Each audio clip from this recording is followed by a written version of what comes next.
ரோமர் 8:19. மேலும் தேவனுடைய புத்திரர் வெளிப்படுவதற்கு சிருஷ்டியானது மிகுந்த ஆவலோடு காத்துக்கொண்டு இருக்கிறது. தேவனுடைய புத்திரர் வெளிப்படுவதற்கு சிருஷ்டியானது ஆவலோடு காத்து கொண்டிருக்கிறது. தேவ சிருஷ்டி வெளிப்பட வேண்டும். அப்படி வெளிப்பட்டால்தான் இந்த பூமியில் இருக்கிற சாபங்கள் மாறும். நிலங்கள் சபிக்கப்பட்டிருக்கிறது, விருட்சங்கள் சபிக்கப்பட்டிருக்கிறது, எல்லாம் சாபத்துக்குள் இருக்கிறது. இந்த சாபம் விலக வேண்டும் என்று சிருஷ்டிகள் காத்து கொண்டிருக்கிறது. தேவ புத்திரர் வெளிப்பட வேண்டும். தேவ புத்திரராய் நாம் மாற வேண்டும். கிறிஸ்துவுக்குள் வளரும் வளர்ச்சியின் இரண்டாம் நிலை வேதவசனம் சொல்லுகிறது. யோவான் 1:12 வாசிக்கும் போது, அவருடைய நாமத்தின் மேல் விசுவாசம் உள்ளவர்களாய் அவரை ஏற்றுக்கொண்டவர்கள் எத்தனை பேர்களோ அத்தனை பேர்களும் தேவனுடைய பிள்ளைகளாகும்படி, அவருடைய நாமத்தின் மேல் விசுவாசம் உள்ளவர்களாகி அவரை ஏற்றுக்கொண்டவர்கள் எத்தனை பேர்களோ அத்தனை பேர்களும் தேவனுடைய பிள்ளைகளாகும்படி அவர்களுக்கு அதிகாரம் கொடுக்கப்படுகிறது. முதலாவது கிறிஸ்துவுக்குள் குழந்தைகள். இப்போ ரெண்டாவது ஒரு நிலை, கிறிஸ்துவுக்குள் பிள்ளைகள். இந்த பிள்ளைகளாய் நாம் எப்படி மாறினோம்? அவருடைய நாமத்தின் மேல் விசுவாசம். அவருடைய நாமத்தின் மேல் விசுவாசம். நாம் தேவனை விசுவாசிக்கிறோம், அவருடைய குமாரனை விசுவாசிக்கிறோம். அவர் நம்முடைய பாவத்தின் தண்டனைகளை ஏற்றுக்கொண்டார், மரித்தார், உயிரோடு எழுந்தார், அதை நாம் விசுவாசிக்கிறோம். இப்படி அவருடைய நாமத்தின் மேல் விசுவாசம் உள்ளவர்களாய் அநேகர் இயேசுவை விசுவாசிக்கிறாங்க. இயேசு ஒரு ஆண்டவர், தேவனுடைய குமாரன் என்று விசுவாசிக்கிறார்கள். ஆனால் முதல் பங்கில் அவர் இருக்கிறார்கள், முதல் நிலையில் இருக்கிறாங்க. விசுவாசிக்கிறவர்கள் மாத்திரமல்ல, அவரை ஏற்றுக்கொண்டவர்கள் எத்தனை பேர்களோ. இயேசுவை விசுவாசித்தால் மட்டும் போதாது, ஏற்றுக்கொள்ள வேண்டும். சொந்த இரட்சகராய் ஏற்றுக்கொள்ளுதல், அவரை தெய்வமாக ஏற்றுக்கொள்ளுதல், நமக்கு எல்லாமாய் அவரை ஏற்றுக்கொண்டவர்கள். அவரை ஏற்றுக்கொண்டவர்கள் எத்தனை பேர்களோ அத்தனை பேர்களும் தேவனுடைய பிள்ளைகளாகும்படி அவர் அதிகாரம் கொடுத்திருக்கிறார். இயேசுவை ஏற்றுக்கொண்ட நாம் எல்லாரும் தேவனுடைய பிள்ளைகள் என்ற அதிகாரமுடையவர்கள். அல்லேலூயா. நமக்கு ஒரு அதிகாரத்தை கர்த்தர் கொடுத்திருக்கிறார். அது என்ன அதிகாரம்? நான் தேவனுடைய பிள்ளை என்கிற அதிகாரத்தை கர்த்தர் நமக்கு கொடுத்திருக்கிறார். இந்த அதிகாரமுடையவர்களாய் நாம் இருக்கிறோம். தேவனுடைய பிள்ளைகளுக்கு என்று கர்த்தர் வைத்திருக்கிற சுதந்திரம் நமக்கு உண்டு. பிள்ளைகளுக்கு வீட்டில் நிறைய அதிகாரங்கள் இருக்கிறது. ஸ்தோத்திரம். கேட்டு வாங்கும் அதிகாரம், எடுத்துக்கொள்ளும் அதிகாரம். அல்லேலூயா. என்னென்ன அதிகாரங்கள்லாம் பிள்ளைகளுக்கு வீட்டில் இருக்குது. இப்படி பல அதிகாரங்களை தேவனுடைய பிள்ளை என்பதனால், ஸ்தோத்திரம், உரிமை பாராட்டும் அதிகாரங்களை கர்த்தர் நமக்கு கொடுத்திருக்கிறார். தேவனுடைய சகல ஆசீர்வாதத்திலும் அவர் நம்மை அதை எடுத்துக்கொள்வதற்குரிய அதிகாரத்தை கர்த்தர் நமக்கு கொடுத்திருக்கிறார். பிள்ளைகளின் ஆசீர்வாதத்தை இன்றைக்கு நான் பார்க்க போகிறோம். முதலாவது, அந்த அதிகாரத்தை நாம் அறிந்து கொள்ள வேண்டும்.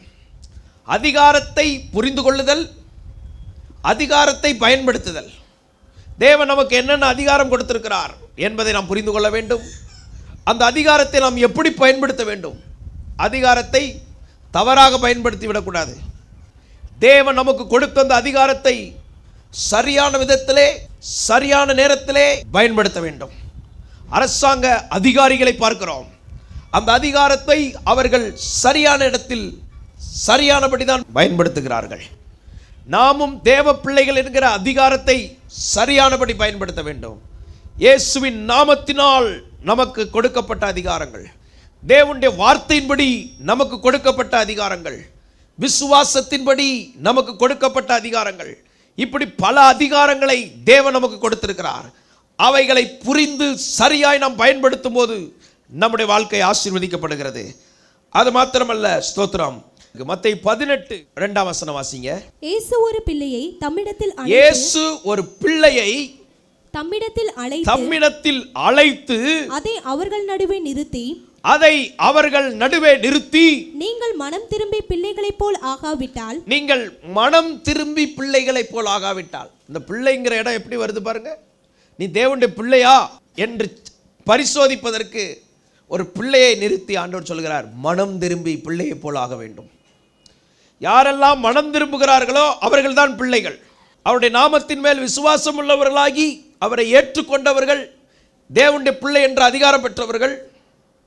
ஆனால் இங்கே சொல்லப்பட்டிருக்கு மனம் திரும்புகிறவர்கள். மனம் திரும்புகிற ஒரு பாவி நிமித்தம் பரலோகத்தில் மிகுந்த சந்தோஷம் உண்டாகும்.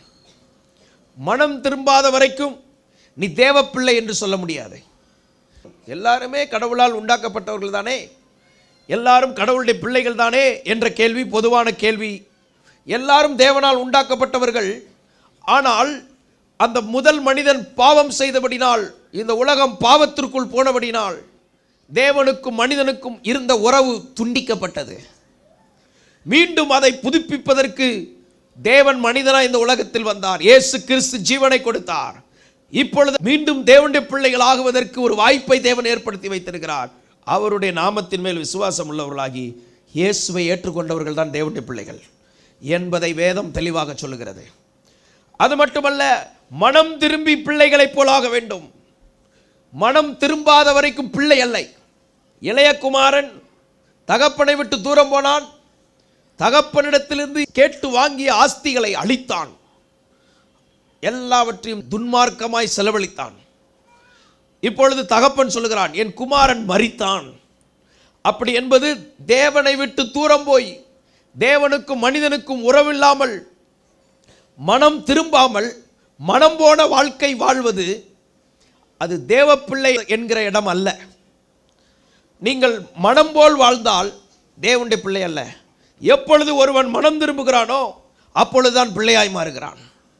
பழைய வாழ்க்கை, அசுத்த வாழ்க்கை, அடிமைத்தன வாழ்க்கை, சாப வாழ்க்கை, கட்டப்பட்ட வாழ்க்கை, தரித்திர வாழ்க்கை, இப்படிப்பட்ட சிறையிருப்பின் வாழ்க்கை, இவைகளில் இருப்பது தேவ பிள்ளையின் அடையாளம் அல்ல.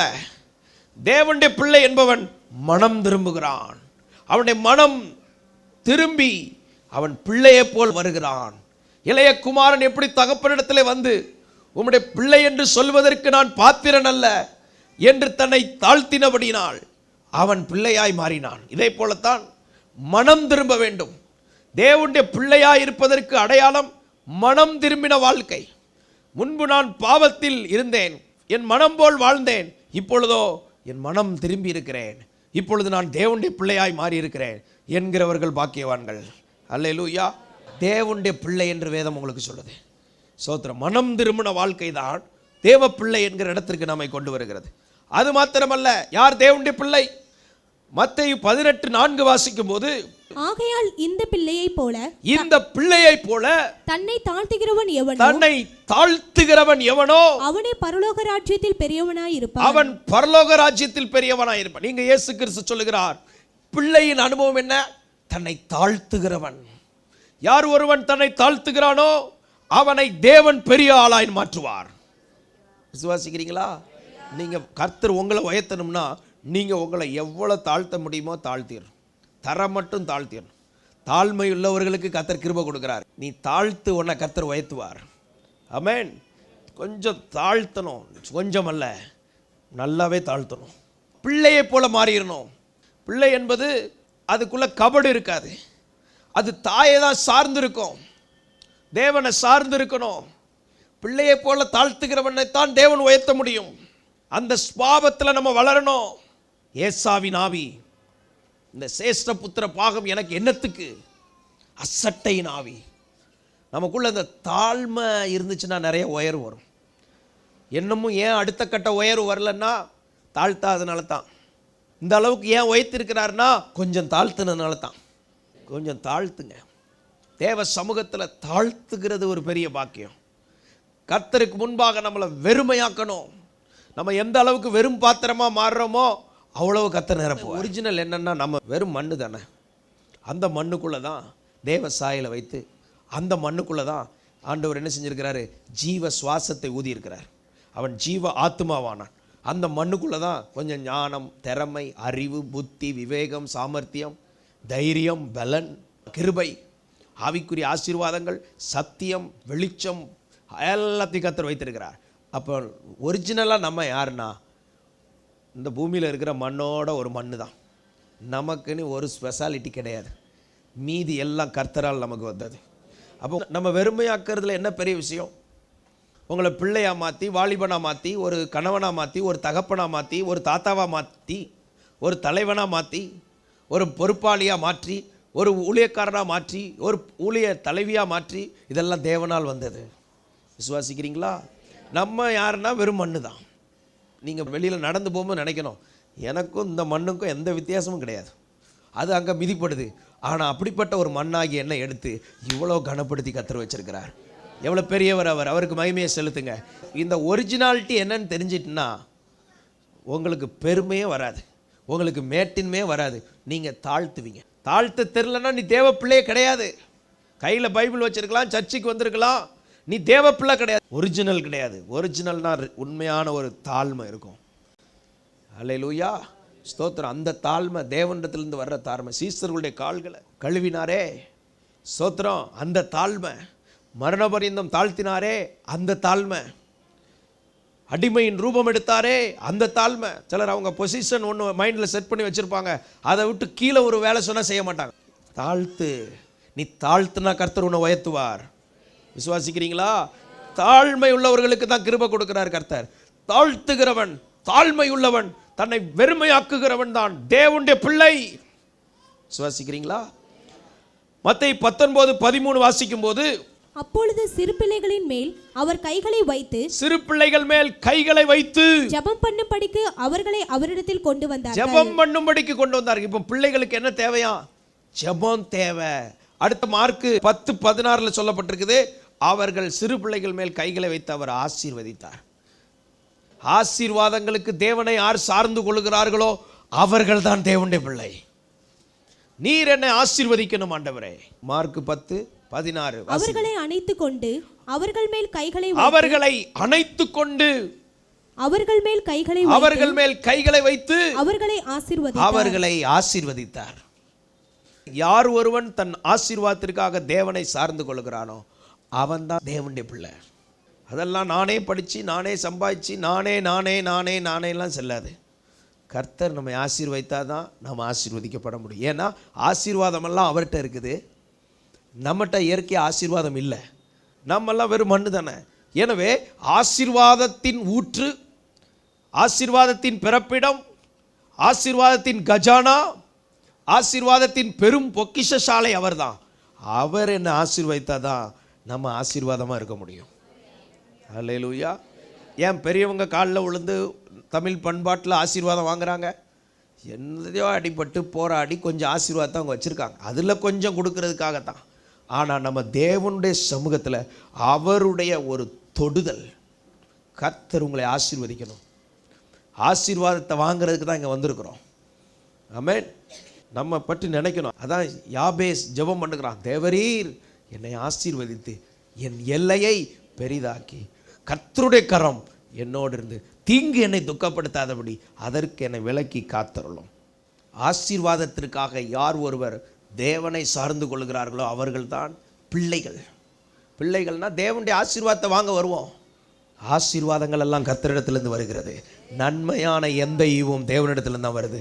எந்த மனிதனுக்கு ஆசீர்வாதம் வந்தாலும் அதை பரமபிதா தருகிறார். கர்த்தர் உன்னை ஆசீர்வதித்தா ஒருவரும் தடுக்க முடியாது. கர்த்தர் உன்னை ஆசீர்வதிப்பார். விசுவாசிக்கிறீங்களா? கர்த்தர் ஈசாக்கை ஆசீர்வதித்தாரா? ஸ்தோத்திரம். அந்த தேசத்தில் அவன் விதை விதைத்தான் 100 மடங்கு. கர்த்தர் ஆசீர்வதித்தா எத்தனை மடங்கு வரும்? 100 மடங்கு. இல்லைன்னா முதல் தேர்றதே கஷ்டமாயிருது நிறைய பேருக்கு. கர்த்தர் உன்னை ஆசீர்வதிப்பார். இந்த வார்த்தையை கேட்குற உங்களை கர்த்தர் ஆசீர்வதிப்பார். இந்த தேசத்தில் இந்த வருஷத்தில் 100 மடங்கு பலனை கர்த்தர் உங்களுக்கு தர வல்லவராக இருக்கிறார். நீங்கள் கையிட்டு செய்கிற வேலையை கர்த்தர் ஆசீர்வதிக்க வல்லவராக இருக்கிறார். உங்களுடைய செயல், உங்களுடைய கைகளின் கிரியைகளை ஆசீர்வதித்தார். யோபுவை பற்றி அப்படிதான் சொல்லியிருக்கு, அவனுடைய கைகளின் கிரியைகளை நீர் ஆசீர்வதித்து அவன் சம்பத்து தேசத்திலே பெருகிற்று. இந்த தேசத்தில் நம்ம சம்பத்தை கர்த்தர் பெருக வைக்க போகிறார். ஏன் தெரியுமா? நாம் கர்த்தருடைய ஆசீர்வாதத்தை சார்ந்து கொள்கிறோம். ஆண்டவரே எனக்கு நீ ஆசீர்வாதம் கிடையாது, ஸ்தோத்திரம், நானோ புழு அப்படின்னு வசனம் சொல்லுது. நானோ புழு, ஒன்றுமில்ல ஆண்டவரே, உண்மை நான் சார்ந்து கொள்கிறேன். உங்கள் ஆசீர்வாதத்திற்காக கர்த்தரை சார்ந்து கொள்வீர்கள் என்றால் ஒன்று கர்த்தர் ஆசீர்வதிப்பார், ரெண்டாவது நீங்கள் தேவனுடைய பிள்ளையாக இருப்பீங்க. விசுவாசிக்கிறீங்களா? ஏன் சிலர் இன்னும் ஆசீர்வதிக்கப்படலைன்னா கர்த்தரை சார்ந்து கொள்ளலை, திறமையே நம்புகிறோம்.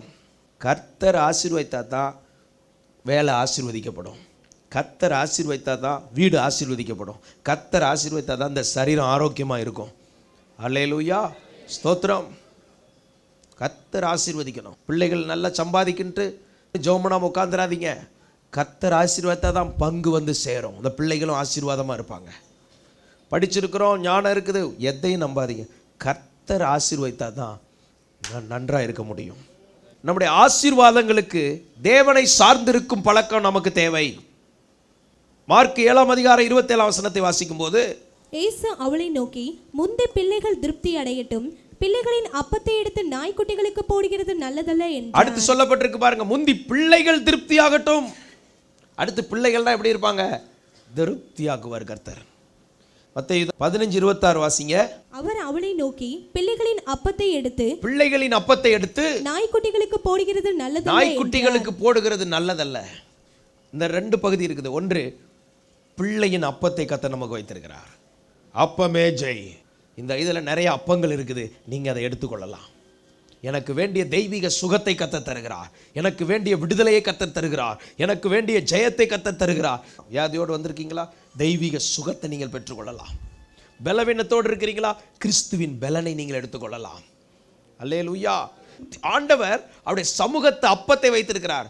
நீ விசுவாச கரத்தை நீட்டி எடுத்துக்கொள். அவருடைய பிள்ளையின் அப்பத்தை கர்த்தர் நமக்கு வைத்திருக்கிறார். பிள்ளை என்கிற உரிமையை கர்த்தர் வைத்திருக்கிறார்.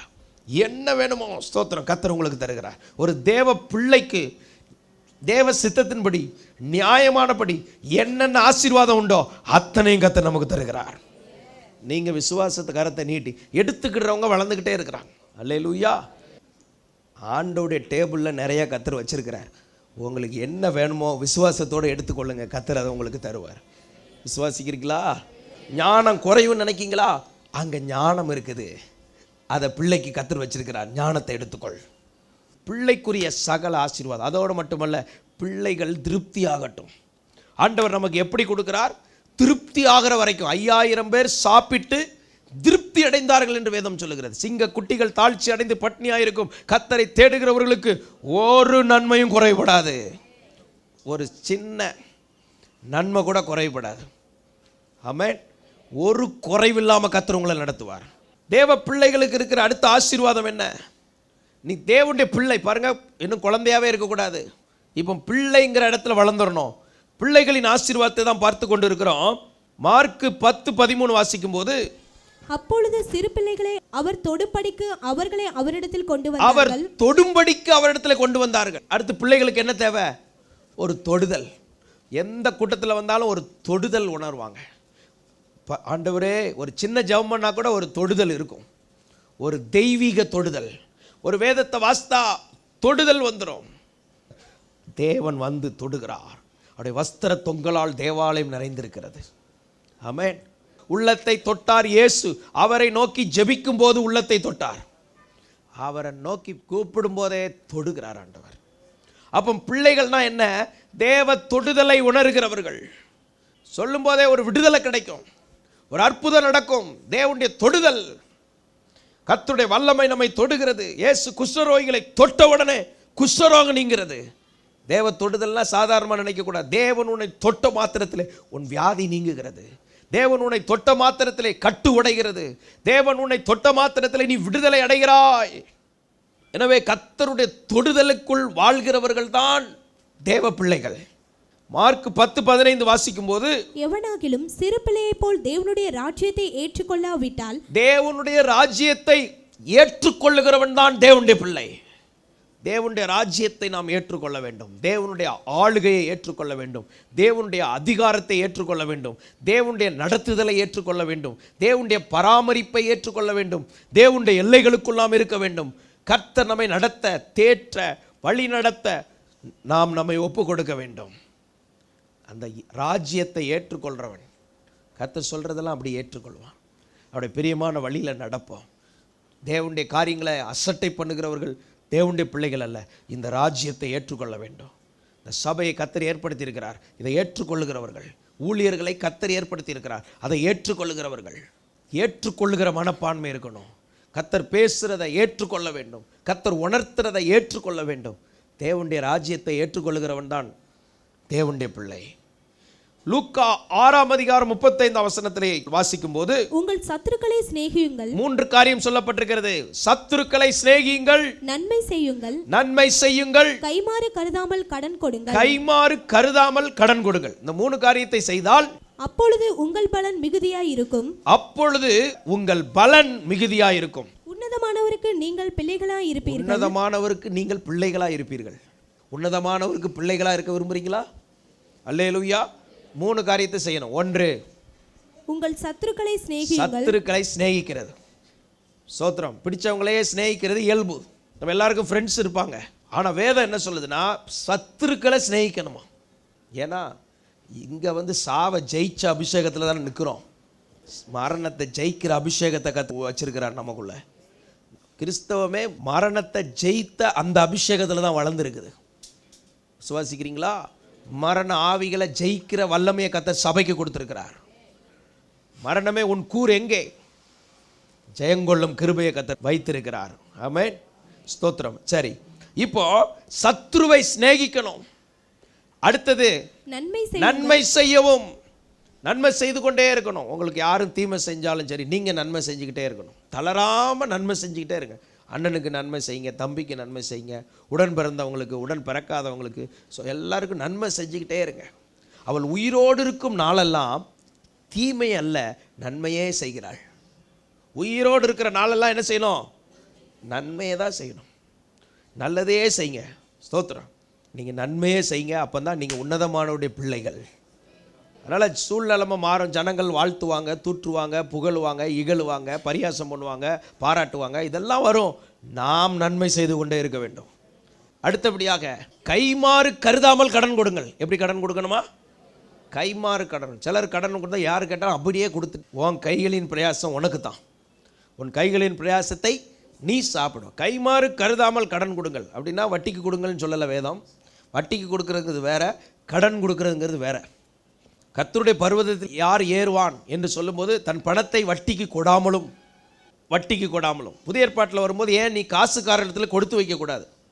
இந்த 2 வசனத்தையும் நம்ம கொஞ்சம் ஈக்குவல் பண்ணி பார்த்தோம்னா சரியா, காசுக்கார்ட்ட கொடுத்தா அது இன்வெஸ்ட்மெண்ட் ஆகி அதுக்கு இன்ட்ரெஸ்ட் வந்துக்கிட்டே இருக்கும், வளரும். பேங்க் இன்ட்ரெஸ்ட் வரைக்கும் அங்கீகாரம் வருது என்பதாக நாம் எடுத்துக்கொள்ளலாம். மற்றபடி அநியாய வட்டி வைத்தறிச்சல்ல வாங்கி இருக்கிறது நம்ம சந்ததிக்கு ஆசீர்வாதத்தை தடுக்கும் என்பதை மனதில் கொள்ள வேண்டும்.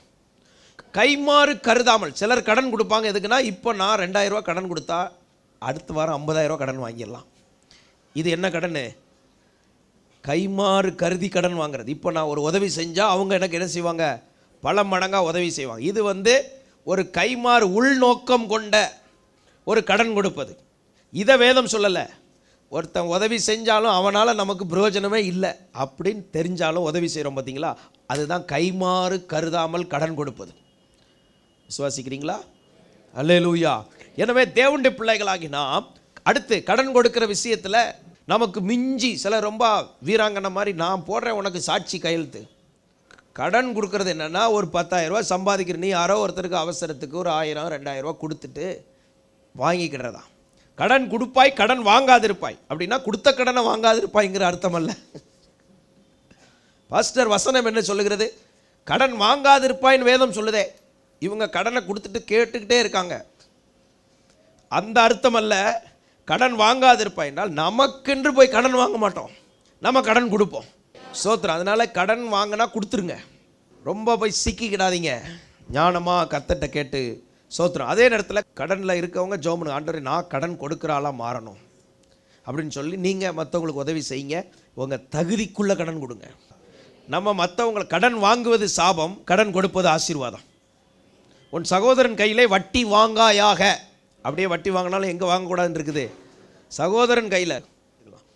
இப்போ தேவனுடைய பிள்ளைகளாகி நாம் கடன் கொடுப்பது என்கிற ஒரு கான்செப்ட் நமக்குள்ளே இருக்கணும். தான தர்மம் செய்யணும், ஏழைகளுக்கு உதவி செய்யணும், இதெல்லாம் அவ்வப்போது வச்சுக்கணும். உதவி செய்கிறதுக்கு அடுத்து கடன் கொடுக்கறது, சின்ன அளவில் கடன் கொடுக்கணும். சரியா? உங்களுக்கு 10,000 ரூபா இருந்துச்சுன்னா ஏதோ ஒரு 1000 கொடுத்துட்டு வாங்கிக்கணும். கொடுத்த கடனை வாங்கிக்கலாம், தப்பு கிடையாது. ஆனால் ஸ்தோத்திரம், நம்ம தேவ பிள்ளைகளாய் நாம் கடன் வாங்கியே பழகக்கூடாது. ஜெபம் பண்ணணும், கர்த்தர் அற்புதம் செய்து நமக்கு தருவார். தேவனுடைய பிள்ளைகளாக இருக்கணும். தேவனுடைய பிள்ளை, கிறிஸ்துவுக்குள்ள பிள்ளையாக இருக்கிறவங்க எப்படி இருக்கணும்? என்பதைத்தான் இன்றைக்கு நாம் பார்த்து கொண்டு வருகிறோம். சத்துருவை சிநேகிக்கணும், நன்மை செய்யணும், கடன் கொடுக்கணும். அடுத்தபடியாக தேவனுடைய பிள்ளைகளின் ஆசீர்வாதங்கள் என்ன? ரோமர் 8:17 வாசிக்கும் போது, நாம் பிள்ளைகளானால் சுதந்திரருமாமே. நாம் எல்லாம் சுதந்திரவாளிகளாக இருக்கிறோம். தேவனுடைய ஆசீர்வாதத்தில் நமக்கு ரைட்ஸ் இருக்கிறது.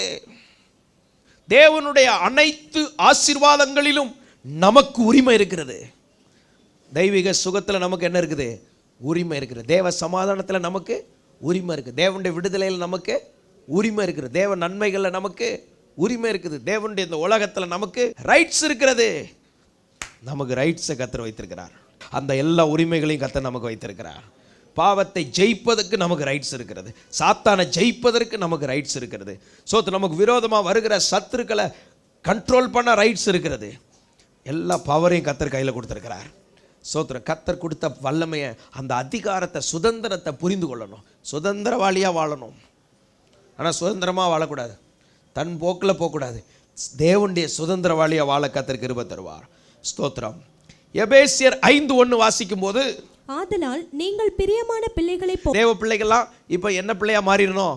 பிரியமான பிள்ளைகளை போல தேவனை பின்பற்றுகிறவர்களாகி. தேவனை பின்பற்றுகிறவர்கள். யார் தேவனுடைய பிள்ளை? தேவனை யார் பின்பற்றுறாங்களோ அவங்க தான் தேவனுடைய பிள்ளை. தேவனை பின்பற்றுகிறவர். ஆட்டுக்குட்டியானவர் எங்கே போனாலும் அவரை பின்பற்றுகிற கூட்டம். தேவன் அவர் என்ன சொல்லுகிறாரோ அதன்படி செய்யுங்கள். இயேசு சொல்கிறார், என்னை பின்பற்ற கடவன். சோத்திரம். தன்னைத்தான் வெறுத்து சிலுவை எடுத்துக்கொண்டு என்னை பின்பற்ற கடவன். தேவனை யார் பின்பற்றுறாங்களோ அவங்க தான் தேவனுடைய பிள்ளைகள். அவர் என்ன சொன்னார், அவருடைய வார்த்தை என்ன சொல்லுது, இதே கேட்டு கேட்டு நடக்கிறவங்க தான் தேவனுடைய பிள்ளைகள் என்பதாக வேதம் நமக்கு தெளிவாக சொல்லுகிறது. ஸ்தோத்திரம். அடுத்து எபேசியர் 6:1, பிள்ளைகளே உங்கள் பெற்றாருக்கு கர்த்தருக்குள் கீழ்ப்படியுங்கள். உங்கள் பெற்றாருக்கு, உங்களை பெற்றெடுத்தவர்களுக்கு கர்த்தருக்குள் கீழ்ப்படியுங்கள். இது நியாயம். நியாயம். அடுத்து பிள்ளைகள்லாம் யாரு? பெற்றவங்களுக்கு கீழ்ப்படுகிறது. ஆவிக்குரியவங்களுக்கு, ஊழியக்காரங்களுக்கு கீழ்ப்படுகிறவங்க தான் பிள்ளைகள். கீழ்ப்படுகிறவர்கள். உங்கள் தாய் தகப்பனுக்கு கீழ்ப்படியணும். பூமியில் உங்களை பெற்றெடுத்த தாய் தகப்பனுக்கு கீழ்ப்படியணும். அவங்களுக்கு எதிர்த்து நிற்கக்கூடாது. அம்மா அப்பாட்ட எப்பவும் சண்டை போட்டுக்கிட்டே இருக்கக்கூடாது. ஜோ கீழ்ப்படியாதெல்லாம் மன்னிங்கன்னு சேர்த்து இன்னைக்கு மொத்தமாக கீழ்ப்படியணும். அதே போல தான் விசுவாசிகள் பிள்ளைகள், ஊழியக்காரங்க தகப்பன் தாய் கீழ்ப்படியணும். கீழ்ப்படுகிறதுல தான் ஆசீர்வாதம். இயேசு கீழ்ப்படிந்தார், மரணபரியந்தம் கீழ்ப்படிந்தவராகி தாழ்த்தினார். கீழ்ப்படுகிறவங்க தான் பிள்ளைகள். பிள்ளைகள் சொல்லிட்டு கீழ்ப்படியலைன்னா எப்படி பிள்ளையா இருக்க முடியும்? அவர்கள் தொல்லைகள். கீழ்ப்படுகிறவர்கள் தான் பிள்ளைகள். அடுத்தபடியாக பிலிப்பியர் 2:22 வாசிக்கும் போது, தகப்பனுக்கு பிள்ளை ஊழியம் செய்வது போல, தகப்பனுக்கு பிள்ளை ஊழியம் செய்கிறது போல அவன் என்னுடனே கூட சுவிசேஷத்தின் நிமித்தம் ஊழியம் செய்தான் என்று அவனுடைய உத்தம குணத்தை அறிந்திருக்கிறீர்களே. பாருங்க, எப்படி இருக்கணும் ஒரு பிள்ளை? தகப்பனுக்கு பிள்ளை ஊழியம் செய்கிறது போல. இப்போல்லாம் தகப்பன் தான் பிள்ளைக்கு ஷூவை பாலிஷ் போட்டு ஐயா சோத்திரம் எல்லாம். ஆரம்பத்தில் சின்ன பிள்ளைக்கு உதவி செய்யலாம், தப்பு கிடையாது. தகப்பனுக்கு பிள்ளை தான் ஊழியம் செய்யணும். தேவனுக்கு செய்ய வேண்டிய ஊழியம், தேவ சபைக்கு செய்ய வேண்டிய ஊழியம், தேவ ஊழியக்காரனுக்கு செய்ய வேண்டிய ஊழியம், உங்கள் பெற்றெடுத்த தாய் தகப்பனுக்கு செய்ய வேண்டிய ஊழியம். இந்த 4 ஊழியத்தையும் கரெக்டாக செய்யணும். ஸ்தோத்திரம். நீ போய் வேலை செய். அப்பா அம்மாவுக்கு வீட்டில் வேலை செய்யாதவ பிள்ளையே கிடையாது. வேலையில் எஸ்கேப் ஆகாதீங்க. நீங்கள் எங்கேயுமே சக்ஸஸாக மாற முடியாது. ஏன்னா எங்கேயுமே கர்த்தர் நமக்கு ஒரு பொறுப்புக்காக தான் உலகத்தில் வச்சிருக்கிறார். அல்லேலூயா. எங்கே இருந்தாலும் சரி அங்கே ஒரு பொறுப்பு நமக்கு இருக்கும். அதற்கு தான் நான் இருக்கிறேன் என்ற உணர்வு இருந்தால் ஸ்தோத்திரம். நீங்கள் ஐநா சபையில் தலைவராக கூட மாறலாம். பொறுப்புள்ளவன் தான் வளர்ந்து கொண்டே இருப்பான். பொறுப்புலேருந்து விலகிறவன் என்ன பொறுப்பை கொடுத்தாலும் அவனுக்கு பொறுப்பு அவனுக்கு நிற்காது. தகப்பனுக்கு பணிவிடை செய்வது போல நம்ம எல்லாரும் ஊழியம் செய்ய கர்த்தர் கிருபை தருவாராக. தேவனுக்கு செய்கிற ஊழியம் என்று முதலாவது சொன்னேன். அது உங்களுக்கு தேவன் மேலே உள்ள நன்றி உணர்வில் நீங்கள் செய்கிற ஊழியம். ஆத்துமாக்களை ஆதாயம் பண்ணுற சபைக்கு செய்கிற ஊழியம். இருக்கிற வேலைகள் பல விதங்கள் வேலை இருக்குது. ஊழியக்காரனுக்கு செய்ய வேண்டிய வேலை, உங்கள் தாய் தகப்பனுக்கு செய்ய வேண்டிய வேலைகள் இருக்குது. உங்களை பெற்று எடுத்து வளர்த்த அம்மா அப்பாவுக்கு கேட்டு உதவி செய்யுங்க, ஊழியம் செய்யுங்க. நீங்கள் நன்றாக இருப்பீங்க, உங்கள் வாழ்நாள் நீடித்திருக்கும். 3 யோவான் 1:4 வாசிக்கும் போது, என் பிள்ளைகள் சத்தியத்திலே நடக்கிறார்கள் என்று நான் கேள்விப்படுகிற சந்தோஷத்திலும் அதிகமான சந்தோஷம் எனக்கு இல்லை. பிள்ளைகள் சத்தியத்துல நடக்கிறாங்க என்கிற சந்தோஷத்தை விட வேற சந்தோஷம் இல்லையா? சத்தியத்துல நடக்கிறாங்கங்கிற சந்தோஷம். பிள்ளைன்னா சத்தியத்துல நடக்கிறதான் பிள்ளை. வசனத்துல நட, தேவ வார்த்தையின்படி நட. உன் மனம் போல நடக்காத, உன் இஷ்டம் போல நடக்காத. கர்த்தர் என்ன சொல்லி வச்சிருக்கிறார் அதுல நட. அதுதான் உன்னை உயர்த்தும், அதுதான் உன்னை விடுதலையாக்கும், அதுதான் உன்னை ஆசீர்வாதத்துகளை நடத்தும். சத்தியத்தின்படி நடப்பதே பிள்ளை என்று பார்க்கிறோம். கடைசியாக சொல்லி முடிக்கிறேன். இயேசு கிறிஸ்து 30 வருடம் தாய் தகப்பனுக்கு கீழ்ப்பட்டிருந்தார். தகப்பனுக்கு அடங்கி இருந்து இதுல இயேசு உட்பட்டு இருக்கிறார். அடுத்து ஆலயம், தேவ சபை. அது மட்டுமல்ல, இயேசு சமுதாயத்திலும் மனுஷத்தை எல்லா பகுதியிலும் அவர் உருவாக்கப்பட்டார். அவரை பரியாசம் பண்ணது, கேட்டது எல்லாம் அவரை வளர்த்து உருவாக்கினது. இதே போல் நமக்கு அன்ஃபேவராக இருக்கிற காரியங்கள் கூட நம்மளை உருவாக்குறதுக்காக தான் கர்த்தர் வைத்திருக்கிறார். இதுதான் பாதை. இதெல்லாம் தேவன் நமக்கு நன்மையாக வச்சிருக்கிறாரு. விசுவாசிக்கிறீங்களா? ஹல்லேலூயா. நம்மளை சரிப்படுத்த தான். இப்போ கிறிஸ்துவுக்குள் பிள்ளை என்கிற நிலைமையில் வளர கர்த்தர் கிருபை தருவாராக. நம்ம எல்லாரும் ஜெபிப்போமா? கர்த்தர் கொடுத்த நல்ல கிருபைகளுக்காக கர்த்தருக்கு ஸ்தோத்திரம். தேவ பிள்ளை என்கிற காரியத்திலே நான் ஜெயங்கொள்ளுகிறவனாய் மாற வேண்டும். தேவ பிள்ளை என்கிற விஷயத்திலே நான் வெற்றி பெற்றவனாய் மாறணும். கர்த்தர் எனக்கு அந்த கிருபைகளை தருவீராக. தேவன் அந்த ஆசீர்வாதத்தை எனக்கு தரும்படி ஜெபிக்கிறேன். பிள்ளையின் அதிகாரம், பிள்ளையின் அப்பம், பிள்ளையின் ஆசீர்வாதங்கள், நன்மைகள் எல்லாம் கிடைப்பதாக. பிள்ளையை போல மனம் திரும்ப, பிள்ளையை போல தாழ்த்த, பிள்ளையை போல சத்தியத்துல நடக்க இயேசு கிருபை தருவாராக. உம்மைதான் சார்ந்திருக்கிறோம். நீர் எங்களை ஆசீர்வதித்தால் தான் நாங்கள் ஆசீர்வாதமாய் இருக்க முடியும். வேறு வழி இல்லை. உங்க வார்த்தைகளை கேட்கிற ஒவ்வொருவருக்குள்ளும் தேவ ஆசீர்வாதம் கடந்து வருவதாக, தேவ நன்மை கடந்து வருவதாக, தேவ கிருபை பெருகி வருவதாக. ஓ ஹல்லேலூயா. இங்கு மாத்திரமல்ல, தொலைக்காட்சியில் இந்த வார்த்தைகளை கேட்கிற ஒவ்வொரு குடும்பங்களுக்குள்ளும், ஒவ்வொரு தனிநபருக்குள்ளும் தேவ ஆசீர்வாதம், பிள்ளையின் ஆசீர்வாதம் உண்டாவதாக. இயேசுவின் நாமத்திலே உண்டாவதாக. நன்றி, நன்றி, நன்றி, நன்றி. பரிசுத்த பிதாவே, உம்மை நன்றியோடு துதிக்கிறோம். இப்பொழுது இந்த வார்த்தை கேட்ட எல்லாருக்கும் இந்த ஆசீர்வாதத்தை பரிபூர்ணமாய் தருவீராக. எங்களை தாழ்த்தி வெறுமையாக்கி உம்முடைய கரத்தில் ஒப்பு கொடுக்கிறோம். உம்முடைய கரம் எங்களை நடத்தட்டும், ஜெயம் தாரும். இயேசுவின் நாமத்தில் ஜெபிக்கிறோம் நல்ல பிதாவே, ஆமென். Rock city AG church service timing Sunday morning 5 a.m., 7 a.m., 9 a.m. and 11 a.m. Evening 6:30 p.m. Branch Church AG Blessing Center. Sunday morning service 9 a.m. near Ariyamangalam EB Office Street, Thidir Nagar Road. Our address AM Plaza, number 8/1, second floor, opposite Sidambaram Mahan, Trichy 620002. Cell phone 9976607364.